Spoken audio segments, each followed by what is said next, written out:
ಶಿವಮೊಗ್ಗದ ಹತ್ತಿರವಿದ್ದ ಆ ಹಳ್ಳಿ ಬಹಳ ಪುಟ್ಟದು, ಆದರೆ ಅಲ್ಲಿ ಇರುವ ಮರಣದ ದಾರಿ ಬಗ್ಗೆ ಎಲ್ಲರೂ ಕೇಳಿದ್ದೇ ಇರಬೇಕು. ಆ ದಾರಿ ರಾತ್ರಿ ಹೋಗುವುದಕ್ಕೆ ಯಾರೂ ಸಹ ಸಿದ್ಧರಾಗುವುದಿಲ್ಲ. ಹಳೆಯ ಕಾಲದಲ್ಲಿ ಆ ದಾರಿಯಲ್ಲಿ ಅನೇಕ ಜನರು ಕಾಣೆಯಾಗಿದ್ದರು. ಆ ದಾರಿಯೊಂದರಲ್ಲಿ ಹಲವು ವರ್ಷಗಳ ಹಿಂದೆ ಒಬ್ಬ ಮಹಿಳೆ ತನ್ನ ಮಗುವಿನೊಂದಿಗೆ ಸಾಗುತ್ತಿದ್ದಳು. ಅದಾಗಲೇ ರಾತ್ರಿ ಬಹಳ ತಡವಾಗಿತ್ತು, ದಾರಿ ಪೂರ್ತಿ ಕತ್ತಲು ಆವರಿಸಿತ್ತು. ಆಕೆ ಭಯಭೀತನಾಗಿದ್ದರೂ ಮುಂದುವರಿಯಬೇಕಾಗಿತ್ತು. ಸಹಸ್ರಾರೋ ಅಮ್ಮ ಎಂಬ ಕೂಗು ಅವಳ ಹಿಂದಿನಿಂದ ಕೇಳಿಸಿತು.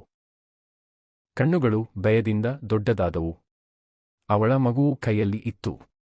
ಹಾಗಾದರೆ ಆ ಕೂಗಿದವನು ಯಾರು? ತಲೆ ತಿರುಗಿಸಿದಾಗ ಹತ್ತಿರದಲ್ಲಿ ನಿಂತಿದ್ದ ಒಂದು ಭಯಾನಕ ಆಕೃತಿಯನ್ನು ನೋಡಿದಳು. ಅದು ಕಪ್ಪು ವಸ್ತ್ರದಲ್ಲಿ, ಮೊಗವು ಮೂಸಿದಂತೆ, ಕಣ್ಣುಗಳು ಕೆಂಪಾಗಿದ್ದವು. ಅದು ನಿಧಾನವಾಗಿ ಮುಂದೆ ಬಂದು ತಲೆ ಕೆಳಗಿಟ್ಟು ತಾನು ನಿಜವಾಗಿ ಹೆಣ್ಣುಮಗುವಿನ ತಾಯಿಯೇ ಎಂಬುದನ್ನು ಕೇಳಿತು. ನಾನು ನಿಜವಾಗಿಯೂ ನನ್ನ ಮಗುವಿನ ತಾಯಿಯೇ? ಅವಳು ತಡಕಾಡಿದಂತೆ ಆಕೃತಿಯ ಮುಖ ತಿರುಗಿತು ಮತ್ತು ಆಕೆಯದೇ ಮುಖ ಅದರಲ್ಲಿ ಪ್ರತಿಬಿಂಬಿತವಾಯಿತು. ಒಂದು ಭಯಾನಕ ನಗೆಯಿಂದ ಅದು ಕೂಗಿ, ನೀನು ಇಲ್ಲದಿದ್ದರೂ ನಾನಿದ್ದೇನೆ. ಅಂದಿನಿಂದ ಆ ದಾರಿಯಲ್ಲಿ ಹೋದವರು ತಮಗೆ ತಾವು ಕಾಣಿಸುತ್ತಾರೆ. ಮತ್ತು ಕೆಲವರು ಹಿಂದಿರುಗಲೇ ಇಲ್ಲ.